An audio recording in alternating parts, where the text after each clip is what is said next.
ဆန္ဒသာရှိပြီးတော့တကယ်ကြရင်ထိုးသွင်းပြီးစက္ကန့်ပိုင်းမိနစ်ပိုင်းလေးမှာတွင်ပြီးဆုံးသွားတာမျိုးမနဲ့မိုးလင်းလာရင်ဒါ HNO News Channel မှာအားလုံးကိုမှကြိုဆိုလိုက်ပါတယ်ရှင်ဒီဗီဒီယိုလေးကအချစ်ရေးနဲ့အိမ်အောင်ရေးဆိုင်ရာအသိပညာဗဟုသုတများကိုမျှဝေပေးရန်တင်ဆက်ထားခြင်းဖြစ်ပါတယ်ရှင်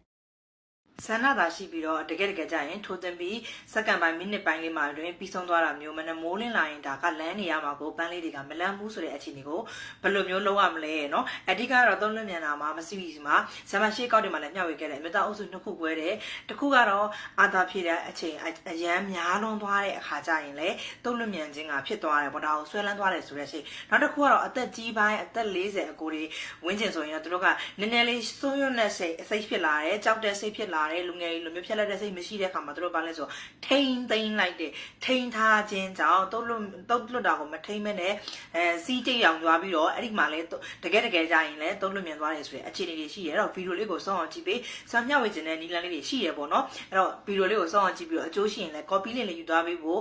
ပြောချင်ပါတယ်စမကောက်ကိုလေးကိုလည်း follow ပြန်လုပ်ပေးကြခဲ့ပါအဲ့တော့ကျွန်တော်တို့တုတ်ပိုးကိုအချိန်မီမလွတ်တာကအသက်ကြီးတာနောက်ပြီးတော့အားနေတာတွေဖျားနာတာတွေမတန်ဆွမ်းတဲ့တုတ်ပိုးတွေကခန္ဓာကိုယ်ထဲမှာရှိနေခြင်းကြောင့်ဘာဖြစ်သွားလဲဆိုတော့အဲ့ဒီတုပ်ပိုးတွေကအားနေသွားပြီးတော့တကယ်ကလေးရနိုင်တဲ့ဖိုမြူပါဆဲပေါ့နော်အဲ့ဒီဟာကိုအားကောင်းစေတဲ့တုပ်ပိုးကအည်သွေးတွေကနဲလာပြီးတော့ရော့ကျလာပြီးတော့တကယ်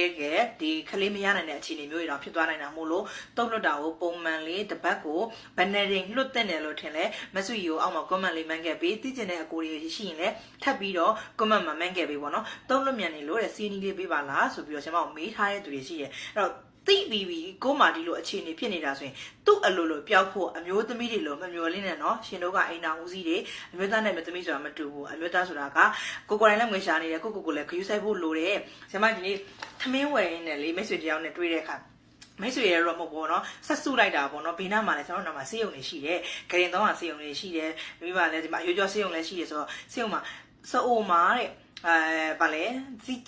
အကျိတ်ပေါက်တာအဲ့ဒါကိုလာဖြစ်ပြတဲ့အချိန်မှာကင်ဆာဖြစ်နေတယ်တဲ့အခုကင်ဆာဆေးသွင်းနေရတဲ့ဆေးဥမှာတစ်လကိုတစ်ခါလာဆေးသွင်းရတယ်တစ်လတစ်ခါလာရတာက9သိန်းကုန်တယ်တဲ့သူတို့ပြင်ဦးနေတဲ့လာပတ်စံသိအဆင်ပြေတဲ့ပုံနဲ့မပေါ်ဘူးပေါ့နော်စဉ်းစားကြည့်တခုဖြစ်သွားပြီးကမှဆိုရင်ကုသစိတ်ကငွေကြေးကုန်ကျစိတ်ကအများကြီးပြီးအိမ်တော်ဦးစီးတယောက်လဲသွားရင်နောက်ဆက်တွဲတွေလည်းအများကြီးကျမ်းမာရေးဆိုတာကတည်တဲ့တာတွေရှိတာမို့လို့ဆရာမရဲ့အကောက်ကလေးကို follow လုပ်ထားပြီးဒီလိုစိတ်သုံးလို့မြန်တဲ့ပတ်သက်ပြီးတော့ကုသခြင်းလဲဆိုရင်ဆရာမစီမှာ